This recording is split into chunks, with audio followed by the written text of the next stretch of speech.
খালাকনাকুম পড়েন মিনহা খালাকনাকুম ওয়া ফিহা নুঈদুকুম ওয়া মিনহা নুখরিজুকুম তারাতান উখরা। এ বান্দা, এই মাটি দিয়া তোরে তৈরি করা হয়েছিল, এই মাটির ভিতরে রেখে গেলাম, আবার এই মাটি থেকে আল্লাহ রব্বুল আলামিন তোমারে জিন্দা করবেন।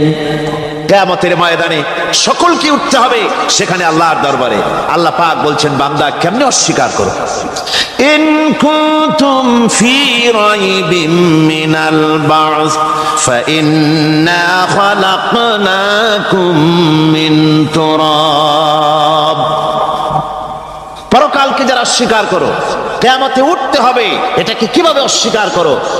চিন্তা করে দেখো, তুমি নিষ্প্রাণ মাটি ছিলে, সেই মাটি দিয়েই আমি তোমাকে তৈরি করেছি।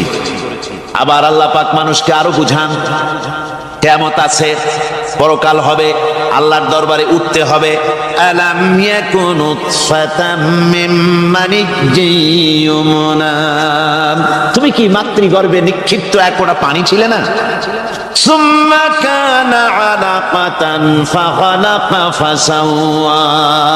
এরপরে তোমাকে মাংসপিণ্ডে, জমাট রক্তে মাংসপিণ্ডে পরিণত করা হলো। এরপরে তোমাকে সুন্দর করে তোমাকে সুগঠিত করা হলো। ফাজআলা মিনহু যাওজাইনি যাকারা ওয়াল উনসা। এরপরে মাতৃগর্ভের ভিতরে আমি এটাকে পুরুষ বানালাম, কন্যা সন্তান অথবা পুত্র সন্তানে পরিণত করলাম। এইটা যে পেরেছে, যিনি পেরেছেন, আলাইসা যালিকা বিকাদিরিন আলা আন ইউহইয়াল মাউতা।